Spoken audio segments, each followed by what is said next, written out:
Hello my dear 10th standard students, welcome back for today's class History Unit 9 Freedom Struggle in Tamilnadu. In this module we are going to discuss about the Madras Native Association, Swadeshi movement, Civil Disobedience movement and Quit India struggle. Now let me move on to the video session. History Unit 9 Freedom Struggle in Tamil Nadu. In this lesson we shall study the role played by nationalists wedded to diverse ideologies in Tamil Nadu. Let me start with the introduction. Tamil Nadu showed the lead in resisting colonial rule. As early as the late 18th century, the Palayakara resisted the English. Even after the defeat of the Palayakaras, an uprising was organized by Indian sepoys and officers in Velur Fort in 1806. The freedom struggle in Tamil Nadu was unique because from the beginning it was not only a struggle for independence from the English rule but also a struggle for independence from social disability imposed by the caste system. Early nationalist rings in Tamil Nadu. Madras Native Association. The Madras Native Association was the earliest organization to be founded in South India. It was started by Gazulu Lakshmi Narasu, Srinivasanar and their associates in 1852. The objective was to promote the interests of its members and their focus was on reduction in taxation. It also protested against the support of the government to Christian missionary activities. One of the important contributions of the MNA means Madras Native Associations, was its agitation against torture of the peasants by revenue officials. These efforts led to the establishment of the Torture Commission and the eventual abolition of the Torture Act, which justified the collection of land revenue.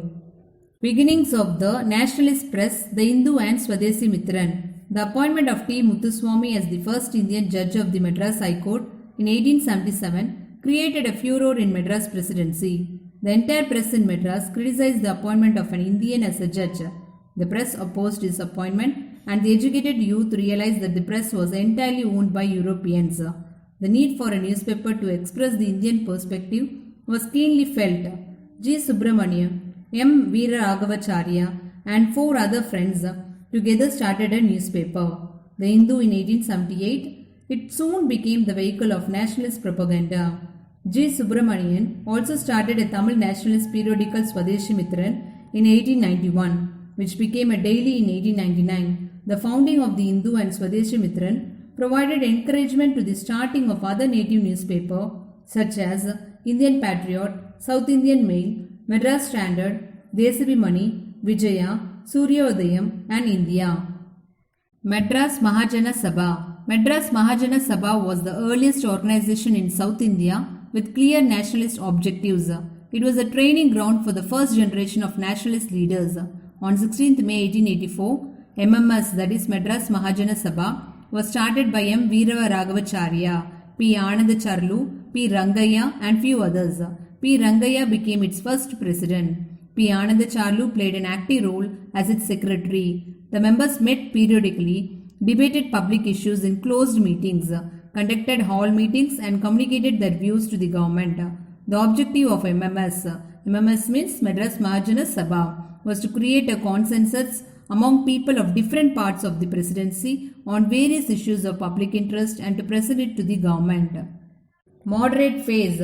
Provincial associations such as the Madras Mahajana Sabha led to the formation of an all-India organization. The Indian National Congress leaders from different parts of India attended several meetings before the formation of the Congress. One such meeting was held in December 1884 in Theosophical Society. It was attended by Dadabhai Naoroji, K.T. Telang, Sundaranath Banerjee and other prominent leaders apart from G. Subramanian, Rangaya and Anandacharlu from Madras. The first session of the Indian National Congress was held in 1885 at Bombay. Out of the total of 72 delegates, 22 members were from Madras. The second session of the Indian National Congress was held in Calcutta in 1886 with Dadabhai Naoroji in the chair. The third session was held at Mackie's Garden, now known as the Thousand Lights, in Madras 1887 with Badruddin Tayabji as president. Out of the 607 all Indian delegates of 362 were from Madras presidency.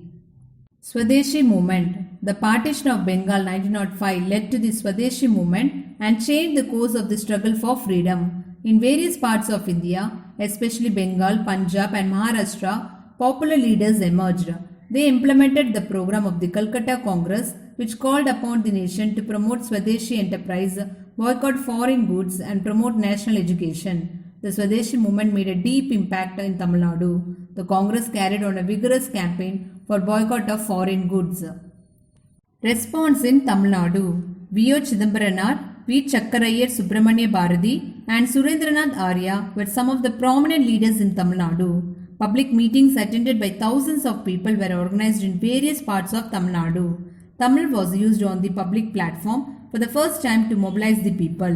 Subramanya Bharati's patriotic songs were especially important in stirring patriotic emotions. Many journals were started to propagate Swadeshi ideals. SWADESAMITRAN and India were prominent journals. Students and youth participate widely in the Swadeshi movement. Swadeshi Steam Navigation Company. One of the most enterprising acts in pursuance of Swadeshi was the launching of the Swadeshi Steam Navigation Company at Thoothukudi by V.O. Chidambaranar. He purchased 2 ships, Galilea and Lavo, and plied them between Thoothukudi and Colombo. Annie Besant and the Home Rule Movement. Annie Besant, an Irish lady and leader of the Theosophical Society, proposed the Home Rule movement on the model of Irish Home Rule League. She started Home Rule League in 1916 and carried forward the demand for Home Rule all over India. G.S. Arundel, B.P. Vadia and C.P. Ramasamy assisted her in this campaign. They demanded Home Rule with only a nominal allegiance to British Crown. She started the newspaper New India and Commonweal to carry forward her agenda. She remarked, better bullock carts and freedom than a train deluxe with subjection. Under the Press Act of 1910, Annie Besant was asked to pay a hefty amount as security. She wrote 2 books, How India Wrought for Freedom and India, A Nation and a pamphlet on self-government. Non-Brahmin movement and the challenge to Congress. The South Indian Liberal Federation. The non-Brahmins organized themselves into political organization to protect their interest. In 1912, the Madras Dravidian Association was founded. C. Nadeshwarar played an active role as its secretary. In June 1916, he established the Dravidian Association Hostel for non-Brahmin students. He also played a key role in bridging the differences between 2 leading non-Brahmin leaders of the time, Dr. T.M. Nair and P. Tyagaraha. Both of them was an earlier part of the Congress and were disillusioned by how non-Brahmins were sidelined in the organization. On 20th November 1916, a meeting of about 30 non-Brahmins was held under the leadership of P. Tyagaraha, Dr. T.M. Nair and C. Nadeshwarar at Victorian Public Hall in Chennai. The South Indian Liberal Federation was founded to promote the interest of the non-Brahmins. Government's Repressive Measures ROWLATT Act, a draconian, anarchical and revolutionary crimes act popularly known as the ROWLATT Act, after the name of Sir Sidney Rowlatt, who headed the committee that recommended it, was passed in 1919. Under the Act, anyone could be imprisoned on charges of terrorism without due judicial process. Indians were aghast at this. Gandhi gave voice to the anger of the people and adopted the Satyagraha method that he had used in South Africa. Rowlatt Satyagraha. On 18th March 1919, Gandhi addressed a meeting on Marina Beach. On 6th April 1919, Hartel was organized to protest against the Black Act. Protest demonstrations were held at several parts of Tamil Nadu. Processions from many areas of the city converged in the Marina Beach, where there was a large gathering. They devoted the whole day to fasting and prayer in the Marina Beach. Madras Satyagraha Sabha was formed. Rajaji, Kasturi Rangar, S. Satyamurthy and George Joseph addressed the meeting. A separate meeting of workers was addressed by V. Kalyana Sundaram, B.P. Vadia and VOC. An important aspect of the movement was that the working classes, students and women took part in large numbers. Khilafat movement. Following the Jallianwala Bagh massacre, General Dyer, who was responsible for it, was not only acquitted of all charges but rewarded. After the First World War, the Caliph of Turkey was humiliated and deprived of all powers. To restore the Caliph and the Khilafat movement was started. Muslims who had largely kept from the nationalist movement now joined it in a huge numbers. In Tamil Nadu, Khilafat Day was observed on 17th April 1920, with a meeting presided over by Maulana Shaukat Ali. Another such conference was held at Erode. Vaniambadi was at the epicenter of Khilafat agitation. Non-cooperation movement. Tamil Nadu was active during the non-cooperation movement. C. Rajaji and E.V. Ramasamy provided the leadership. Rajaji worked closely with Yaqub Hasan, founder of the Madras branch of the Muslim League. As a result, the Hindus and the Muslims cooperated closely during the course of the movement in Tamil Nadu. No tax campaigns and temperance movement. As part of the non-cooperation movement in many places, cultivators refused to pay taxes. A no tax campaign took place in Tanjavur. Councils, schools and courts were boycotted. Foreign goods were boycotted. There were a number of workers' strikes all over region, many of them led by nationalist leaders. One of the important aspects of the movement in Tamil Nadu was the temperance movement or movement against liquor. Toddy shops were picked. Demonstrations and hurtals were organized in all parts of the presidency. There were also agitations by communities against the Criminal Tribes Act. In November 1921, it was decided to organize civil disobedience.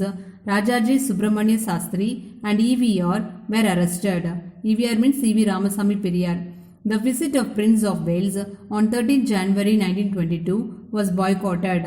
In the police repression, 2 were killed and many injured. The non-cooperation movement was withdrawn in 1922 after the Chauri Chaura incident in which 22 policemen were killed.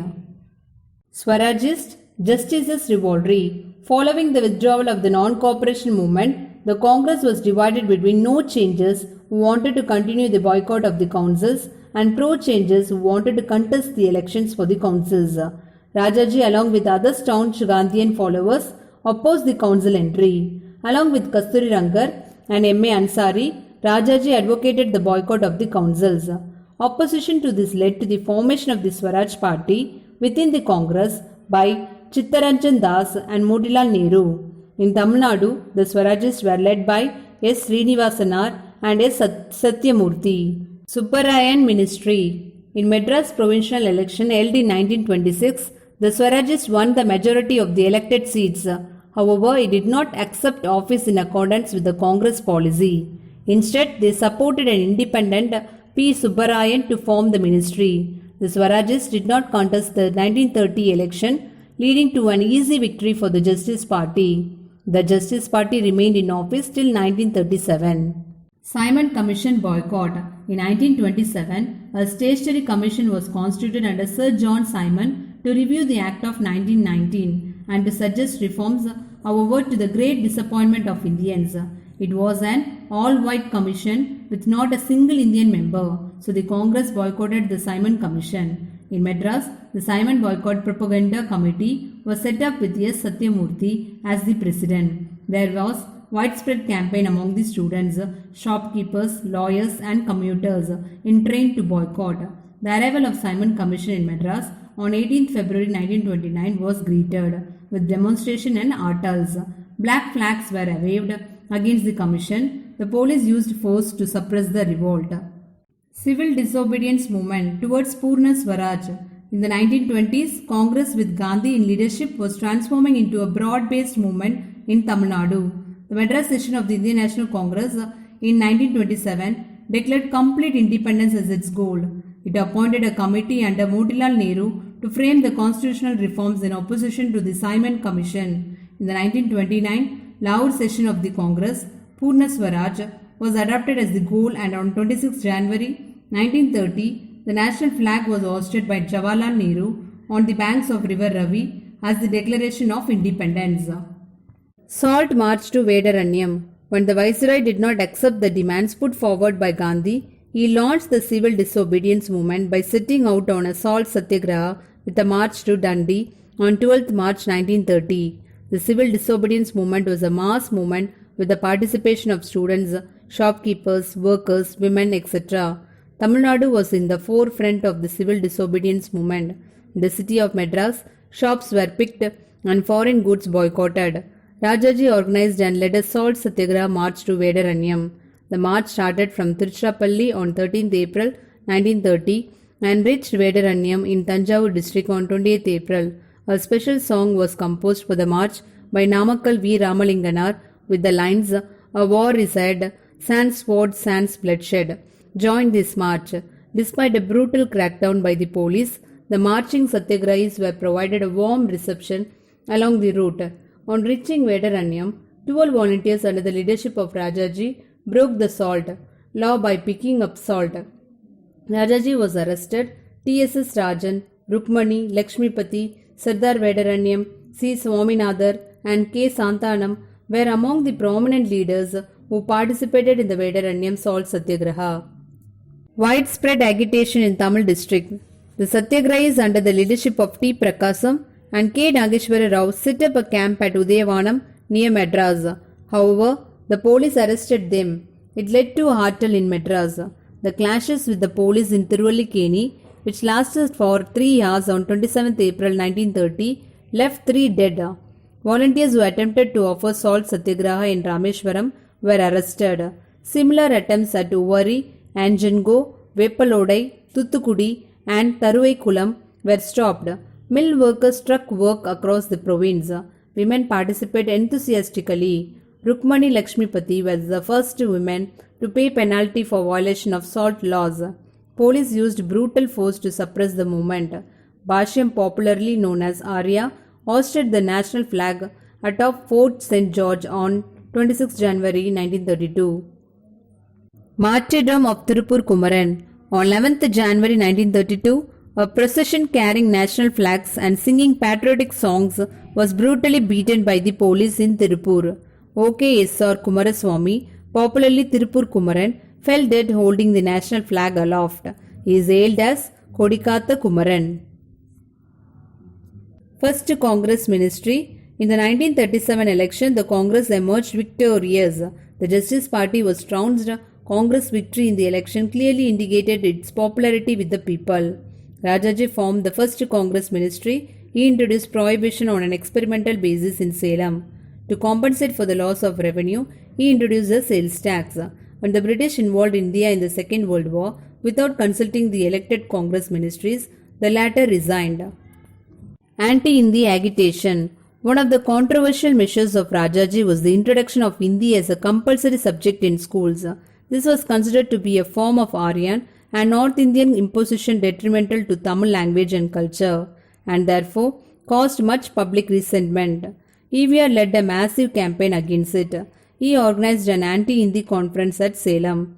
It formulated a definite program of action. The Scheduled Caste Federation and the Muslim League extended its support to the anti-Hindi agitation. Nadarajan and Talamuthu, two of the enthusiastic agitators, died in prison. A rally was organized from Tiruchirappalli to Madras. More than 1,200 protesters, including EVR, were arrested. After the resignation of the Congress ministry, the governor of Madras, who took over the regions of administration, removed Hindi as compulsory subject. Quit India struggle. On 8 August 1942, the Quit India resolution was passed and Gandhi gave the slogan "Do or Die." The entire Congress leadership was arrested overnight. K. Kamaraj, while returning from Bombay, noticed that at every railway station the police waited with a list of local leaders and arrested them as they got down. Kamaraj gave the police the slip and got down at Arakonam itself. He then worked underground and organized people during the Quit India movement. Undying mass movement. All sections of the society participated in the movement. There were a large number of workers' strikes, such as strikes in Buckingham and Carnatic Mills, Madras Port Trust, Madras Corporation, and the Electric Tramway. Students of various colleges took active part in the protest. The Quit India movement was suppressed with brutal force. Let we have a short recap. Contribution of Madras Native Association, Madras Mahajana Sabha, and the nationalist press to the growth of nationalism in Tamil Nadu are discussed. Swadeshi phase of the Indian national movement in Tamil Nadu, with focus on role played by VOC, Subramania Shiva, Subramania Bharati is detailed. Non-Brahmin movement throwing up challenges to nationalist politics during Dayarchi is highlighted. Non-cooperation movement, EVR's differences with the Congress, the birth of Swaraj Party at the national level, and the self-respect movement in the Tamil region are examined. Tamil Nadu's participation in the civil disobedience movement, organized to protest the disappointment over Simon Commission and the round table conferences are dealt with. The election under Government of India Act 1935 and the formation of first Congress ministry is in Madras under Rajaji are outlined. Resignation of Congress ministries following the outbreak of World War II, Quit India movement and Tamil participation in it are described. Now my dear student, go through the lesson and learn book back exercise. Take care of yourself. Bye.